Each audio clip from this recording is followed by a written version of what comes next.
I'm sure you've heard of Medusa, but which one? Is it the beautiful woman wrongly transformed by Athena into a monster who could turn anyone into stone with a single glance? It's one of the most famous stories in Greek mythology, but that version wasn't actually the one that ancient Greeks grew up with. Medusa was originally something different. She was one of the Gorgons, one of the 3 terrifying sisters who existed on the edge of the known world. This episode isn't just about one of the most famous monsters in history, it's about how one myth changed so much. Welcome to the mysteries of mythology. Medusa. Everyone knows about Medusa.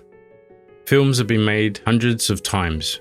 Video games have used her. Books, television, comics, everyone seems to have their own version of Medusa. And most of them roughly tell the same story. Poseidon assaulted her inside Athena's temple. Then Athena punished Medusa instead of Poseidon. Her hair became snakes and her gaze became a weapon. Then Perseus cuts off her head. It's also the version that fuels endless arguments online. Was Athena protecting her, punishing her? Did the myth blame the victim? The problem is most of all of these debates begin with the assumption that this was always her story. But it wasn't. To find the Medusa ancient Greeks first knew, we have to go back several hundred years to one of the oldest surviving poets in Greek literature. His name was Hesiod. Hesiod lived around the 8th century BCE, making him one of the earliest Greek poets whose work still survives today. Although even he wasn't the first person to mention a Gorgon. A few decades earlier, Homer had already described the terrifying Gorgon decorating Athena's aegis. If you don't know what an aegis is, don't worry, the experts aren't sure either. It was either her mighty shield, a goat skin, a breastplate, or a cloak, depending on who you ask. And another Gorgon's found staring out from Agamemnon's shield in the Iliad. The Odyssey even places the Gorgon's head at the entrance to the underworld. Strangely though, Homer never connected the Gorgon to Perseus. At this point in Greek literature, they seem to have been completely separate. Back to Hesiod, and we don't know much about the man himself. Ancient writers couldn't even agree on where he was born. What matters is that his theogony became one of the foundations of Greek mythology. If you wanted to know where the gods came from, how the Titans fell, or where many of Greece's most famous monsters first appeared in writing, this was one of the places you looked. And that's where Medusa finally enters the story by name. Medusa's name probably comes from the ancient Greek word meaning the guardian or ruler, which is an interesting name for someone remembered today as a monster. If you're expecting Athena's curse in this version, you're about to be disappointed, because Hesiod never mentions it. Instead, Medusa simply appears as one of the 3 daughters born to 2 primordial sea gods, Phorcys and Ceto. Her sisters are Stheno and Euryale, and together they were the 3 Gorgons. All 3 were fearsome creatures who lived far beyond the edge of the Greek world, near the land of night, where some of mythology's oldest and strangest beings were said to live. Only one thing set Medusa apart from her sisters. She could die. Stheno and Euryale were immortal, and that's why Perseus chose her instead of her sisters. There's one detail that may sound familiar though. Hesiod says Poseidon slept with Medusa in a meadow of spring flowers. Athena's not there in this version, and they were nowhere near one of her temples. And unlike most interactions with gods, this version sounds consensual. Centuries later, another poet would take those same characters and build an entirely different story around them. That version became the one the modern world would remember. There is another part of the story that changed just as much as Medusa did: the Gorgon. The name comes from the ancient Greek word meaning Gorgos, meaning grim, dreadful or terrifying. Long before anyone wrote about Medusa, frightening Gorgon faces were already appearing in Greek art. In fact, archaeologists still aren't entirely sure where the image originally came from. Some think it developed from older protective masks, others point to influences from ancient Near East. When most people think about Medusa, they're probably imagining a beautiful woman's face framed by writhing snakes. But Hesiod never actually said that Medusa had snakes for hair. he had never mentioned anyone turning to stone. To the ancient Greeks, they looked more like ancient aliens. They had huge staring eyes, a wide mouth stretched into a grin, tusks like a wild boar, and a large tongue hanging from their mouth. Some even had beards. If someone showed you one of those carvings without any context, you probably wouldn't guess it was supposed to be Medusa. You might not even guess it was female. So why make them look like that? A Gorgon wasn't meant to be beautiful. She wasn't even meant to be realistic. She was supposed to frighten away anything that looked at her. The Greeks had a name for this kind of image. Modern scholars call it a apotropeia, which means something designed to frighten but also offer protection. You'll find Gorgons staring out from temple pediments, shields, armor, drinking cups and city gates. People even wore them on jewelry. The same face that terrified heroes also protected ordinary people. So, if the Gorgon's face was already protecting temples centuries before Ovid wrote his version of the myth, why would Athena later choose the very same head as one of her own symbols? For that, we need to meet the man sent to kill her, Perseus. By the time Perseus entered the story, Medusa was already famous. Everyone knew what happened if you looked at her. You died. That made King Polydectes' plan very simple. He sent Perseus away with an impossible demand to bring the head of Medusa. Perseus was a protective son, and Polydectes wanted time alone with his mother. Nobody expected Perseus to come back from the mission, but fortunately for Perseus, he wasn't doing this alone. Athena gave him a polished bronze shield. Hermes handed him a carved sword strong enough to cut through the Gorgon's neck. But first, Perseus had to find the Grey Eye, 3 ancient sisters who shared a single eye and a single tooth between them. Perseus waited until one sister passed the eye to another and then grabbed it. Blind and helpless, the 3 sisters agreed to tell him where he could find the nymphs who guarded the rest of the equipment he needed. A pair of winged sandals, a magical bag that could safely hold Medusa's head, and the helm of Hades that made the wearer invisible. Only then, when he had all these items, did Perseus set out for the Gorgons. According to later writers, he found all 3 sisters asleep: Steno, Euryale, and Medusa. He watched Medusa's reflection in Athena's shield, creeping closer one careful step at a time. Then, with a single strike, he cut off her head. What most people don't know, apart from you because you're mythology smart, is that from Medusa's neck sprang 2 children, the winged horse Pegasus and his brother Chrysaor, who just looked like a guy holding a gold sword. Fun fact, Chrysaor means guy holding a gold sword. Hesiod had already explained where these children came from.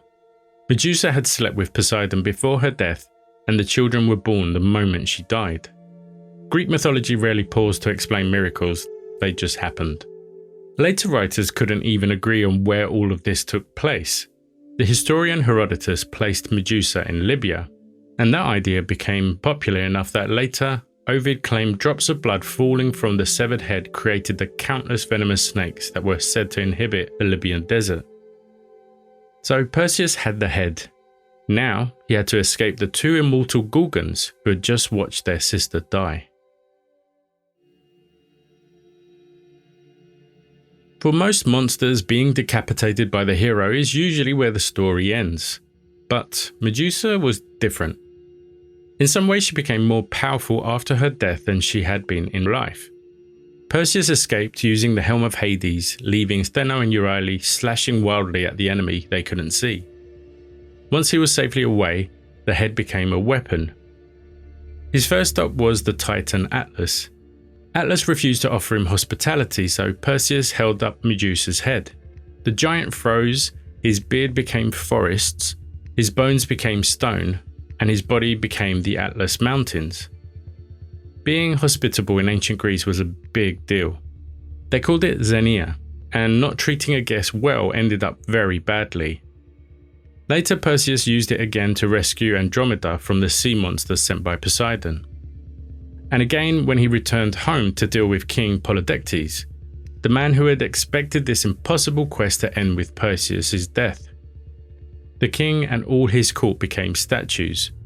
Eventually, Perseus gave Medusa's head to Athena, which is a little odd as Athena had helped kill Medusa. Now she chose to carry her face into battle on the center of her aegis. So this was more like the original version of Gorgons. Medusa's face became a symbol of protection.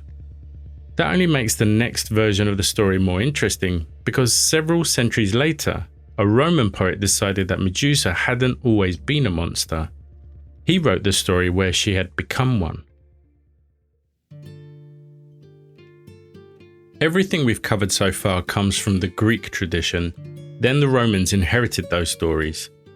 They admired Greek culture, gods, heroes, and their myths, but they also changed them. No Roman writer did that more famously than Ovid. Writing around the beginning of the 1st century CE, Ovid gathered hundreds of myths into a single work called Metamorphoses. As the name suggests, almost every story revolves around transformation. There were tales of people becoming trees, birds, stars, and rivers. Medusa was a perfect fit for a new transformation story. So Ovid wrote her story, but in this version, Medusa wasn't born a Gorgon. She began a life as an exceptionally beautiful young woman whose hair drew attention wherever she went. Then, Poseidon raped her inside Athena's temple.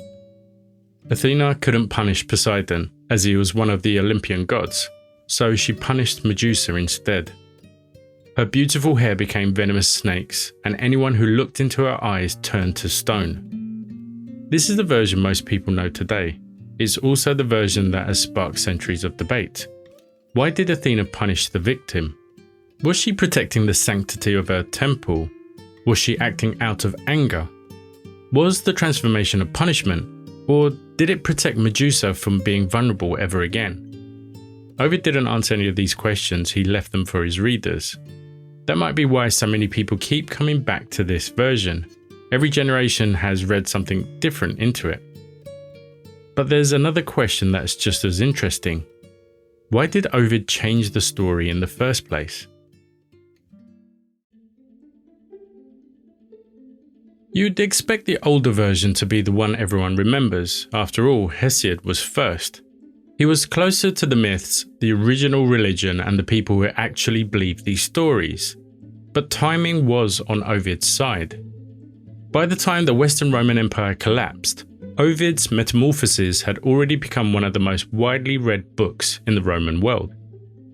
Unlike many Greek works, it continued to be copied through the Middle Ages, studied in schools and read by generations of writers who often knew far more Latin than Greek. If you were a painter in Renaissance Italy, you were far more likely to have Ovid on your shelf than Hesiod. The same was true for poets, playwrights, and sculptors. When they wanted to paint Medusa, they painted Ovid's Medusa, a beautiful woman transformed into a monster.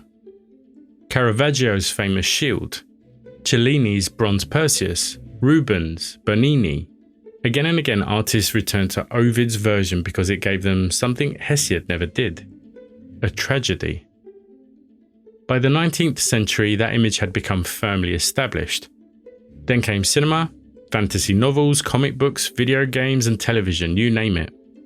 Each generation borrowed from the one before it until Ovid's Medusa simply became Medusa. Most people never realized there had even been another version, which brings us to something that often surprises people about Greek mythology. There was never a single official story. There never could be. So which version's correct? The monster born to Phorcys and Ceto, or the beautiful woman transformed by Athena? The answer is, well, annoyingly, both. Greek mythology never had a single holy book deciding which stories counted and which didn't. Every city had its own traditions, and every poet added something, and every playwright reshaped older stories for a new audience. That was happening long before Ovid arrived. He was taking part in a tradition that had existed for centuries. He just happened to write the version that outlived almost all the others. Whenever someone claims that there's one true version of Greek myth, and I get that a lot in my comments, usually what they mean is the first version they've read. but ancient audiences wouldn't have found it strange. Contradictory stories existed side by side all the time. The birth of Aphrodite changes depending on who's telling the story. Even the details of the Trojan War were never consistent. The Greeks didn't see that as a problem. They weren't historical records, these were living stories. Stories that travelled from one generation to the next, changing a little each time. Medusa may have been the best example of this. A monster became a tragic woman, a protective symbol became a warning about injustice, and every age found something different. That's probably why she survived for nearly 3,000 years. Medusa's outlived the civilization that created her. She appears everywhere in films, novels, tattoos, fashion, company logos, and video games. New versions of her story appear almost every year, and each one reflects the culture that created it. The myths survived because people kept telling them, and every time they did, they changed them a little to keep them relevant to the people listening. Sometimes those changes were small. Sometimes they gave the world an entirely new Medusa. So the next time someone tells you that the version of mythology you know is wrong, give them a nod and understand no one really knows the complete right version. While Medusa might have been the most frightening and well known, there's one demon who was also originally very different from the modern version. A demon that was in the most frightening horror film ever made. To find out more, watch this video next.